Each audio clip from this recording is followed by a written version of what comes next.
जरूर कीजिएगा। मेरे जो वालिद थे, मैंने जैसे बताया बहुत पढ़े लिखे थे, तो उन्होंने बहुत गरीब भी थे, उनको कभी कोई नौकरी नहीं मिली, हार्डली उनके पास पैसे होते थे। जो भी बिजनेस उन्होंने शुरू किया, इतनी तालीम हासिल करने के बाद भी वो फेलियर ही रहा।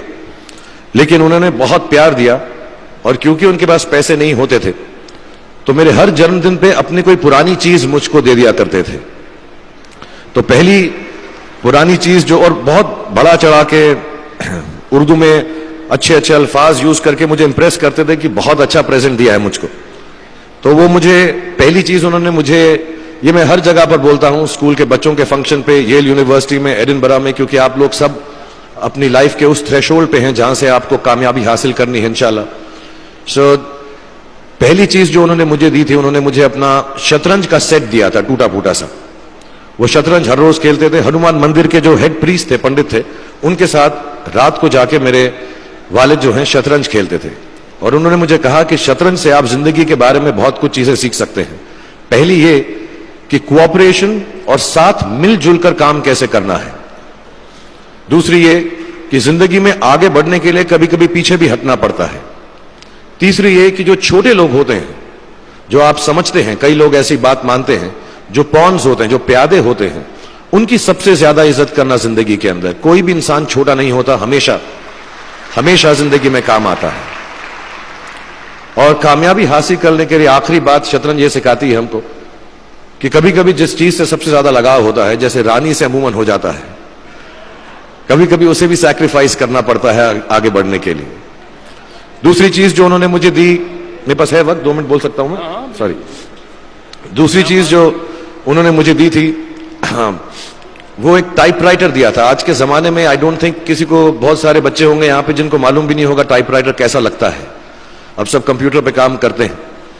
तो टाइपराइटर के ऊपर जब आदमी लिखता है और अगर गलत लिखता है तो उसको मिटाने में बहुत तकलीफ होती है। So you have to be very diligent, बहुत ध्यान से लिखना पड़ता है, हम गलती नहीं कर सकते। और टाइपेक्स यूज करते थे टाइप को निकालने के लिए, कभी उंगली फंस जाती थी उसकी कीज के बीच में, मगर बहुत मेहनत से, बहुत डिलिजेंस से काम करना पड़ता था। तो जब मैं उस पर टाइपिंग सीखा स्कूल में कॉमर्स करते वक्त, so the only thing I realize is that practice makes you perfect. तो जो भी काम आप जिंदगी में करें उसको डिलिजेंस से करें, ऐसा करें कि कोई गलती ना हो, अपना पूरा दिमाग लगाकर करें, सोच समझ कर करें, ऐसे करें कि यह काम जिंदगी में आपका पहला काम है और इसके बाद आपको मौका नहीं मिलेगा, और शायद यह काम आपका जिंदगी का आखिरी काम है, इसके बाद फिर मौका नहीं मिलेगा। So do it with that kind of diligence. तीसरी चीज उन्होंने मुझे कैमरा दी थी, क्योंकि बहुत गरीब थे, वो कैमरा चलता नहीं था बिल्कुल भी, सिर्फ उसके व्यू फाइंडर से बड़ी अच्छी अच्छी तस्वीरें दिख जाती थी, लेकिन खिंचती बिल्कुल भी नहीं थी। और इससे मुझे उन्होंने सीख दी कि जो हमारी क्रिएटिविटी होती है, हम जो भी, कभी कभी हमारी हॉबी होती है, कभी कभी हमारा उससे प्यार होता है, लेकिन हम उसको अपनी नौकरी नहीं बना सकते, अपना काम नहीं बना सकते। बहुत कम लोग ऐसे फॉर्चुनेट होते हैं जैसे मैं हूं कि जो मेरी हॉबी थी, जिस चीज से मुझे प्यार था, कलाकारी से, एक्टिंग से, वो मेरा पेशा भी बन गया।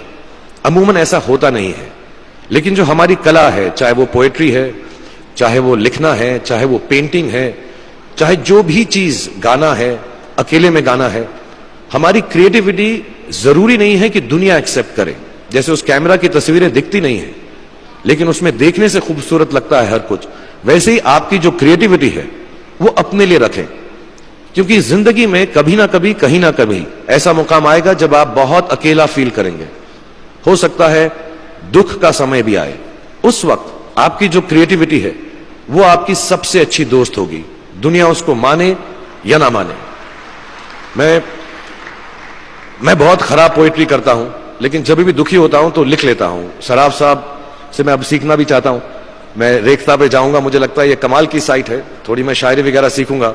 मेरी शायरी बहुत खराब है कि हमने तुम्हारी याद में रो रो के टब भर दिए, वो आए और नहा कर चल दिए, इस लेवल की पोएट्री है। लेकिन जब दुख होता है, ये भी बैठकर जब लिखता हूं तो बहुत दिल को शांति मिलती है। आखिरी चीज मेरे वालिद ने मुझे दी थी, वो दोनों मिक्स है, मैं जल्दी खत्म करता हूं क्योंकि आप लोगों के पास वक्त नहीं है, आप लोगों को अपनी डिग्रीज लेनी है, सोच रहे होंगे इतना वक्त जाया कर रहा है हमारा ये। तो मैं जल्दी से बताता हूं। एक, उन्होंने मुझे कहा एक सेंस ऑफ ह्यूमर हमेशा रखना जिंदगी में। हंसते हमेशा रहना, एक चाइल्ड लाइक इनोसेंस जरूर रखना। जैसे एक छोटे बच्चे की जो एक इनोसेंस होती है, जो उसका दुनिया की तरफ जो नजरिया होता है बड़ा इनोसेंट सा होता है, उसमें कोई खामी नहीं होती, गलती नहीं होती, अभी दुनियावी बातें नहीं आई होती, तो वैसी रखना। कई बार बचपन में मैंने जब बदतमीजी की या कोई गलत काम किया तो उन्होंने सेंस ऑफ ह्यूमर से मुझे बचाया। और जिंदगी भर अगर आप अपने ऊपर, अपने हाल पे, दुनिया पे, क्योंकि लोग आपसे हर कोई बात कहेंगे, अच्छी बात भी कहेंगे, बुरी बात भी कहेंगे, क्योंकि लोगों का काम है कहना। अगर आप उसको एक सेंस ऑफ ह्यूमर से देख सकेंगे तो जिंदगी जो है बहुत बेहतर रहेगी। And last not the least, what my father gave me, what my mother gave me and what your parents have given you, आपके जो पेरेंट्स हैं जो आपको दिया है, वो सबसे बड़ी गिफ्ट है, गिफ्ट ऑफ लाइफ।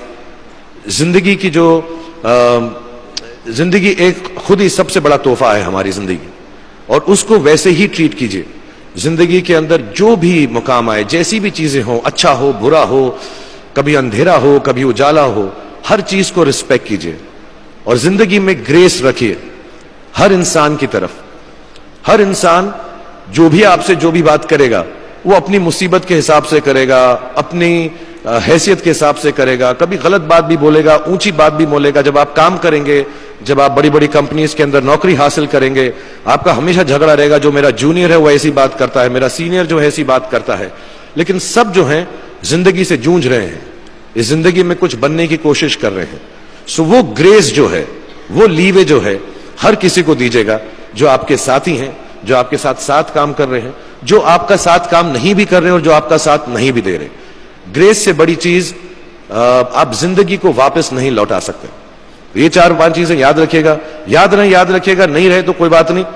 आप लोग बहुत कुछ अभी इस जगह पर इल्म हासिल कर चुके हैं और मुझे उम्मीद है और मुझे यकीन है कि आप जो भी करेंगे जिंदगी में बहुत कामयाब होंगे। और फिर से मैं मौलाना आजाद नेशनल उर्दू यूनिवर्सिटी का शुक्रिया अदा करना चाहूंगा कि मुझे यहां पर बुलाया, आपसे मुखातिब होने का मौका दिया।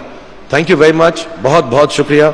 और आप, मुझे मालूम है कुछ टीचर्स जो होंगे यहां पर बैठे होंगे जो आपके फेवरेट नहीं भी हैं, जो बहुत स्ट्रिक्ट होंगे, डांटते भी होंगे आपको, उनको सबसे ज्यादा याद रखिएगा जब आप इस यूनिवर्सिटी से बाहर जाएंगे, क्योंकि जो सबसे ज्यादा टीचर आपसे स्ट्रिक्ट थे वो एक्चुअली सबसे ज्यादा आपसे प्यार करते थे। Thank you very much for having me here.